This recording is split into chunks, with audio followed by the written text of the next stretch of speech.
Alright, so today I've got a neat little story to tell you, but before we get into that, I'm going to shoot some arrows and then we're going to go on a little walk.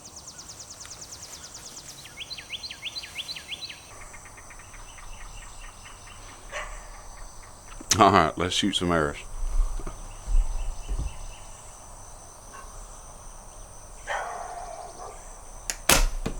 Oh, gut shot.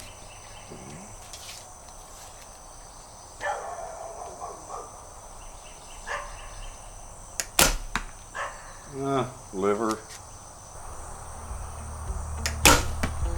Ooh.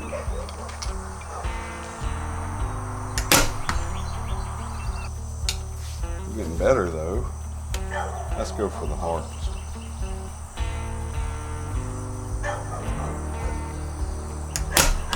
Oh, spined him.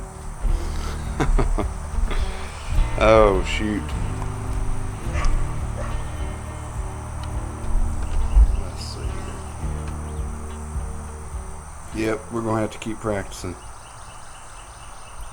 That's not going to work. Might be able to get it too. This is my father-in-law's bear. It is a, oh, phooey. Maybe I forgot.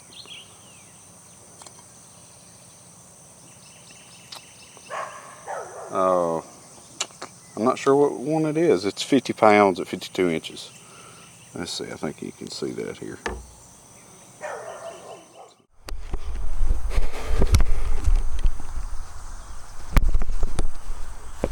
So today, I'm telling y'all a story about Highbrow. Highbrow is a buck that I harvested last season or shot, took, whatever. And it is a pretty morning.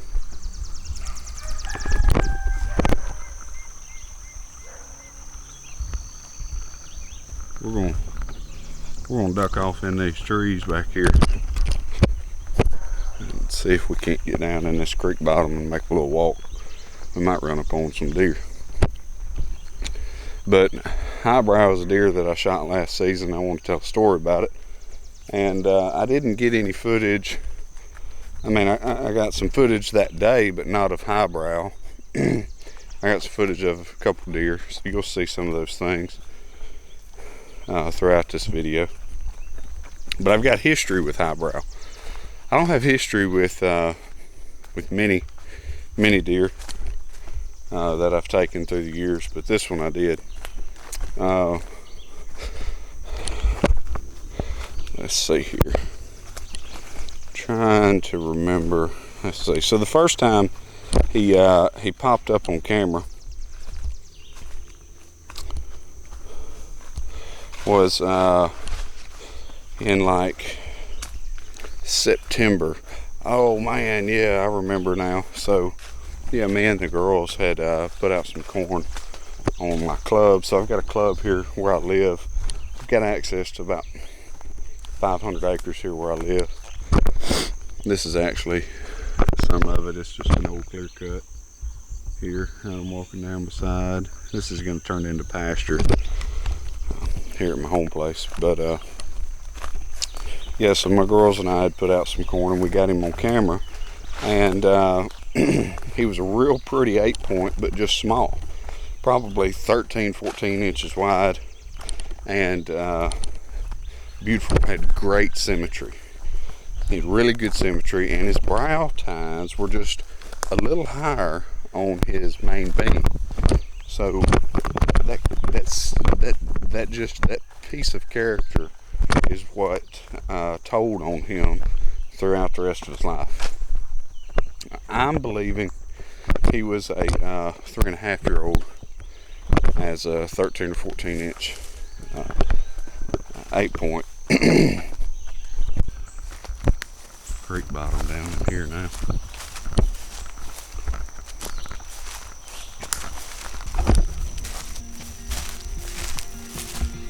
I wanted y'all to see this here. man, sure is pretty. This is an old home place here. You got a fence row. Behind it's a little bit of a meadow. And then right over here is the creek. Or not the creek, but the pond. The pond is out here, this opening. And just behind the pond, it's an old pump house. You got the creek.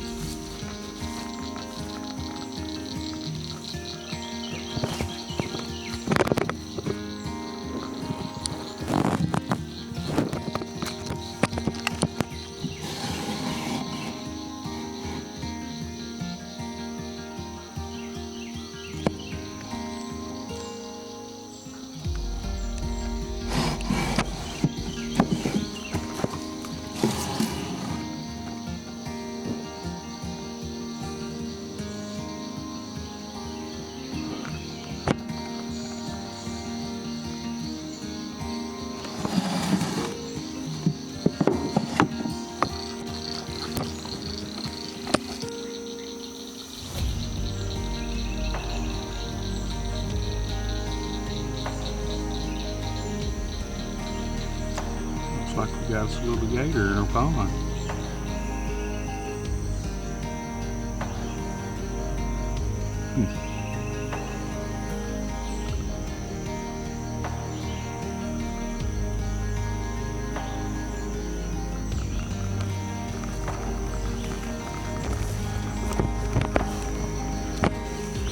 We're gonna leave him be.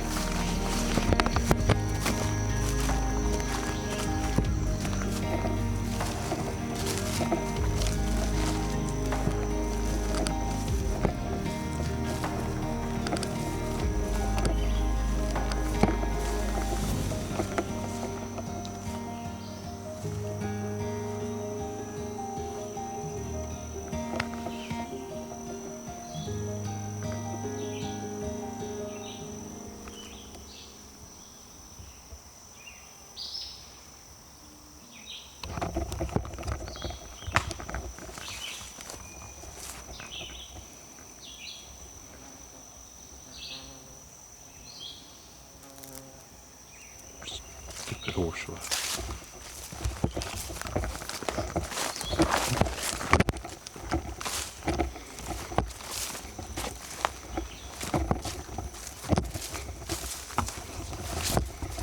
You see these deer traveling right on the edge of this creek. Out of eyesight from the high bank over here. You can just barely see over the top of that bank. Keeps them protected. Alright, so just taking a dang skeeters will tote a man off. Yeah, so Highbrow actually he was one of the first deer I had on camera on this club. So we just got this club, and that September of 23 I got out there and bush hogged some and was putting up some stands and whatnot. And the first place I got him, that stand location is where I ended up killing him, just on a different lane. But so he like I said, he was symmetrical. He was really pretty. But we had some other mature deer on the club. We had multiple deer. I mean, there was a big 10, a couple big 8s, and there was a big 6-point, which I ended up making a belly cut shot on him with my bow. But I was able to kill two 8-points that year, and then I killed a good 11-point on Kisatchie as well with my bow. So basically, whenever he come on camera, there was a lot of different opportunities that buck was not in my targets. I purposefully did not want to hunt him. He was a younger deer, pretty deer, but just a smaller rack, and I chose not to hunt him that year. And you'll see some of the stories of the mature deer that I killed that year. It was one of my best years ever. I tagged out by December 7th on 3 really nice mature deer, all within about 3 weeks. I had not killed a deer, and then in about 3 weeks I killed 3 bucks. So that was an awesome year and a great story. But sticking to highbrow, uh, that same year that I first saw him, oh, these horseflies are killing me. Uh, that first year that I saw him is the year that my third daughter was born on November 2nd. So I was kind of tied up with her as well. But I know that year there was a few different things that actually took place the year that I did not kill him. Uh, on December 6th, he daylighted and on a different stand in a different area. And I noted it in my calendar, highbrow daylighted. And I kept up with that. So I knew that like that latter end of November, the 1st of December, was the time of year to hunt this deer, just because of that's historical data. Anytime you have historical data with a deer, you need to record it in your phone notes, something. I really Another big thing is that throughout that year, while I killed 2 other deer, my number of sits is low, extremely low. I barely hunted. My daughter was born that year, so if you ask any wife with a newborn daughter in November if you can go hunting, you can imagine the answer. So, it was very slim that I got to hunt that year, but I was able to make things work. I continued to get pictures of highbrow late into the season of 2023, January of 2024. And then we roll around to September of 2024, and I put a camera out and some mineral licks and whatnot. I didn't get a picture of him all summer, had no idea what he would look like. While I was in Colorado, my cell camera gave me pictures of him and another mature deer that was alive at the end of season 23, excuse me. And that was just a great feeling to know that deer, you had watched him, you knew it was his home, you kind of had an idea as to what he would do come rut, that he wasn't going to leave, he was going to hang around. What I believe, he's 4.5 years old, which is not necessarily a mature deer, but in Louisiana, that's doing pretty good for a deer. He's almost a grandpa at that point.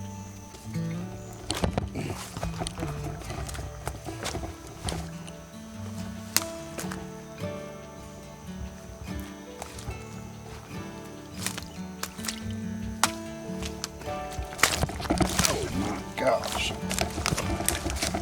Phenomenal.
So the majority of the 2024 season, I didn't kill many deer. I say that I killed one good buck and and 3 does, I believe, or maybe it was just 2 does. I didn't kill many deer this past year, but highbrow was one of them, and I don't know. I kind of relaxed this year, I guess you could say. And normally our real ruddy behavior doesn't happen until a little bit later, closer to Thanksgiving. But there were some cold fronts, so I took off work a few Fridays, maybe, to make some long weekends, and I was able to get out here. And like, this is one of the lanes here. This actually is the lane that I shot him on. It's not the lane that he first came out on, though. That's pretty neat how that worked out. But so I hunted 2 or 3 Fridays in a row. One was like the 17th and whatnot, and some cold fronts aligned with good winds. That's what made the big difference, which normally is what determines whether or not I'm in the woods at all. It's the wind and then a change in weather. It doesn't mean just a cold front, but a change of weather when you've had nothing but 20-mile-an-hour winds, and then it drops to 5, or if it's been 5 and it increases to 20. You know, that may not be a case where you do it, but say with that increase of wind, you've got a cold front blowing in. You know, you may want to be on the stand. It may not be, but for just a few minutes right at dark where a buck comes out. But a change of weather normally gets them on the feet. Change of wind direction gets them on their feet. You know, a change in pressure differences, which normally comes with a change in weather. It's a big deal. So I'd taken some days off to hunt. I was hunting in a pipeline stand and saw a deer at like 600 or 700 yards away from me. And it was a really good buck. I jumped out of the stand and I run down there to a complete different stand at the other end of the pipeline. And oh, I just caught a horsefly. Oh, goodbye. But I run down there and ended up not seeing any deer the rest of the morning there. He was behind some does. He wasn't just full out chasing, but he was definitely interested in them. So that I went home mid-morning and was going back that afternoon. I was talking to the Lord about what stand to hunt. And you know, I'm going to take a little bit of time to talk about this, but most people do not incorporate God enough in their life. We just are studying some things at church this week about salvation and how you get secured in salvation, in the belief of Christ. But it's a covenant thing. It's a thing where it's like, you're my best friend, I'm in you and you're in me. That means we do everything together. So if you've got a best friend that you do things with, you consult with them about what you're going to do. So that's what I was doing with Jesus on this hunt. I'm driving around the club and coming around there, and I said, Lord, what stand do I need to hunt? At this point, I've hunted about probably 6 sits or 6 days, you know, somewhere along in there. And immediately, the Lord put the word plots in my mind. Well, I had planted 3 plots, and one of them I had hunted that morning and no deer were on. But these others I don't have cameras on, and I don't go to them. I don't feed corn on them. Not one drop. In fact, we're walking up on one here.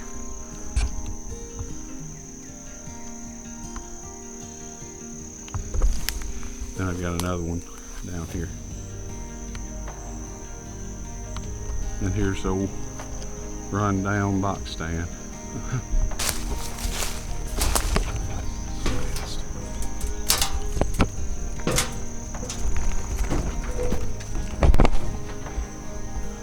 No wasps.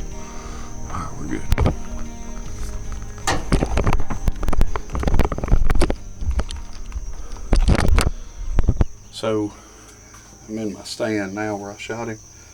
But I was talking to the Lord about where to go, and ended up, he said plot, so I come to this stand, and I've got 2 plots on 2 lanes. The one I walked up, there is nothing. Had not fed any corn, had not done anything, and I'm sitting here, and I end up seeing 9 deer in total that afternoon. A spike deer came out on my left lane, came all the way up to just underneath the stand, just eating all the way.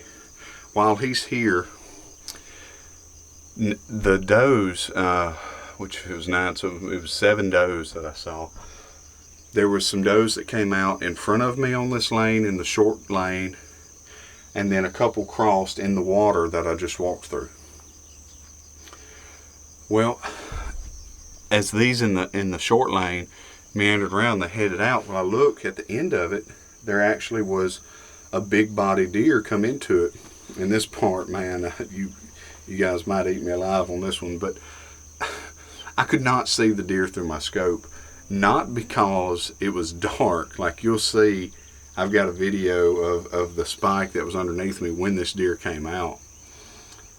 But my scope is terrible. I have such a cheap scope, like a $200, one of the cheapest Vortex that's like 10 years old.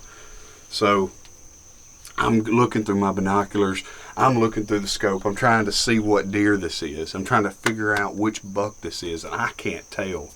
Finally, I get a good glimpse of him as he turns and goes to walk off, and he's at like, this is maybe 95, 100 yards at most.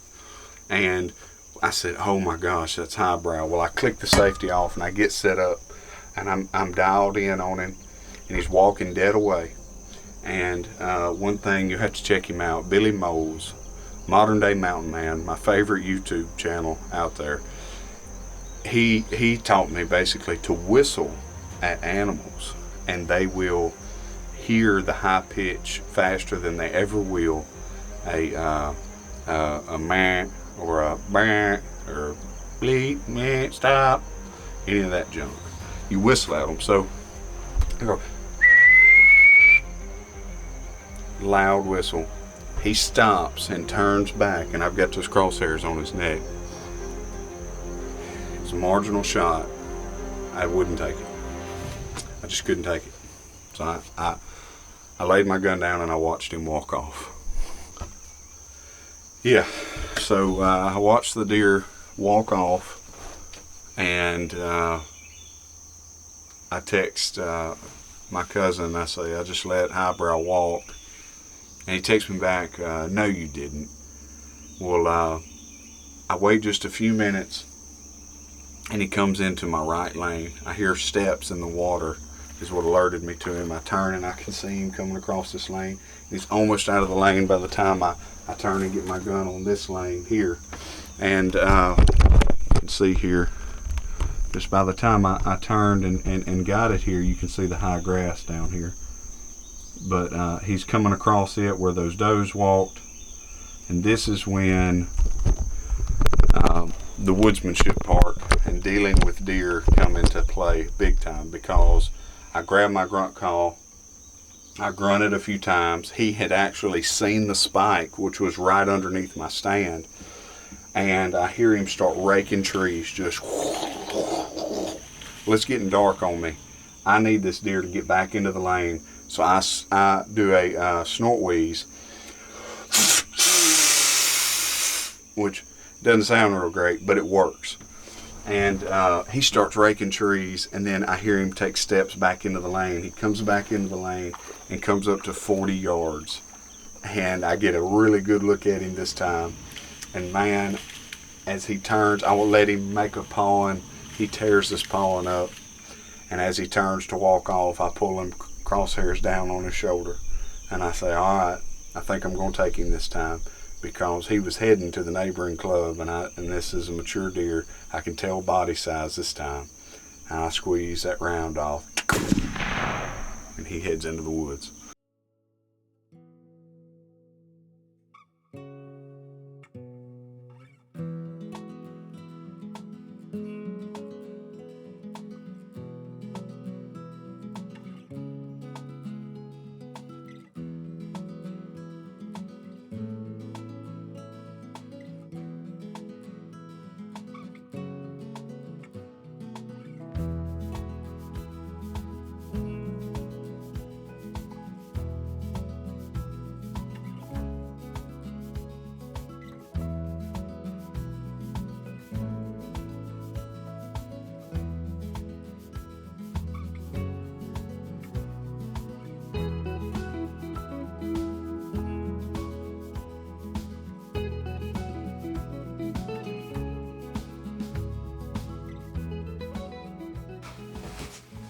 Alright, yeah, so back here in the office we got old Highbrow 8. Let y'all take a good look at him here.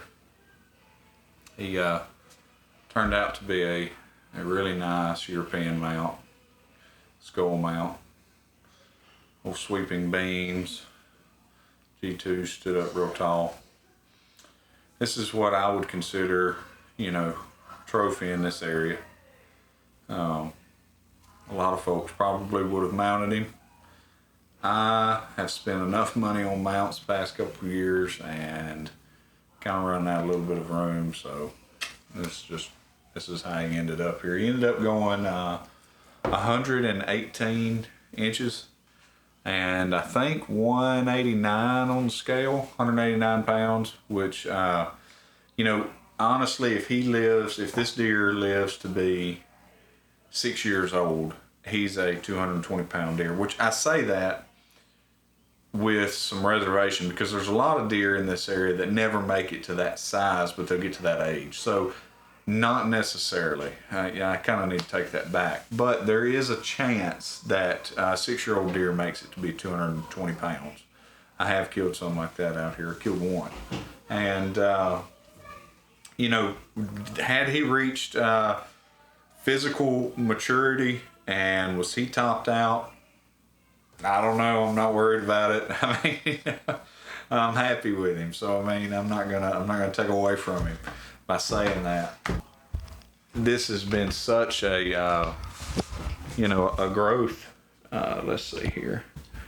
So these deer here are not anywhere near the size of this deer, but man, was I happy and proud of them. In fact, he's a lot smaller than my first 8-point ever. This was my first 8-point ever, and I killed him with my bow on public land. And he's a lot smaller, you know. And I mean, I've got a couple other bucks here on the wall, but you know, let's see here. Let me get this thing spun back around. But, you know, there's some key points in this story that I want to highlight. Is one, just, you know, actually taking thought in the entire year in the scope of things, like, you know, get in, do your food plots, get out, don't go back, wait till the time is right, go on the cold fronts, go when the wind is right, go on the weather changes. You know, a couple other keynotes. You know, you just don't want to spook other deer in the area. You want as many deer in your hunting area as you can. And then, you know, this is the highest point, you know, is one, take in all that God has put in nature. Take in all the beauty, the tracks, the flowers, the just majesty that He has placed in nature. And then, you know, most important is just stay in covenant with God, who is a part of all. He is a part of everything. He's in everything you do. And if He's a part of your life, then He's a part of everything that you do. He is in everything anyway, so you might as well include Him and acknowledge His existence in that moment. I'm thankful God put me on that right stand that afternoon. And I hope you guys have enjoyed the story of Highbrow 8, and we'll have some more coming later. In fact, one of them that's coming up. We'll have more stories to come.